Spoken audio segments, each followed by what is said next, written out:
ఈ ప్రాజెక్ట్ ఏదైతే ఉందో దాంట్లో గూడా అవకతవకలు జరిగినాయి. ప్రాజెక్ట్ కరెక్ట్‌గా కట్టలేదు. అది కూలిపోయే పరిస్థితిలో ఉంది అంటున్నారు గదా! ఇప్పుడు నేనేమంటున్నా 85,000, 90,000 కోట్ల రూపాయల ప్రాజెక్ట్‌లో హ్మ్. 1,00,000 కోట్ల కుంభకోణం అని చెప్తారు వీళ్ళు. హ్మ్. ఎట్లయితది 1,00,000 కోట్ల కుంభకోణం? హ్మ్. అంటే మొత్తానికి మొత్తమే ఏం కట్టకుండా తినేసిర్రా? అంటే ఎట్లా నీ ఆర్గ్యుమెంట్ ఏంటి? నీ బంధనం చేసే కార్యక్రమం ఏంటి? నువ్వంటే చేస్తివి. నువ్వు ప్రతిపక్ష నాయకుడు దేశంలో రేపు కాబోయే ప్రధానమంత్రి అని చెప్తున్నావు రాహుల్ గాంధీ. హ్మ్. రాహుల్ గాంధీ గారికన్నా బాధ్యత ఉండాలి గదా! తెలంగాణకొస్తున్నప్పుడు ఇక్కడ వాళ్ళు ఏం కట్టినారు? ఏం చేసిర్రు? ఎంత ప్రాజెక్ట్ యొక్క మొత్తం బడ్జెట్ ఎంత?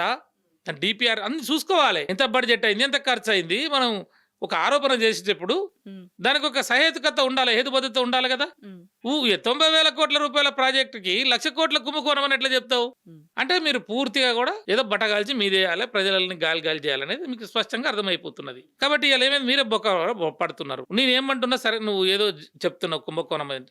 సరే ఇయాల నువ్వు రాష్ట్రంలో అధికారంలో ఉన్న ముఖ్యమంత్రి నువ్వేగా?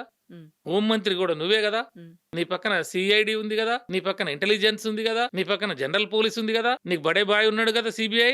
ఈడీ ఉంది గదా! ఐటీ ఉంది. నువ్వేమున్నాయో నీ దగ్గర? మరేం జేస్తున్నారు అంటున్నా మా తప్పేందో వదిలేయమని మేము అడుగుతున్నాం గదా!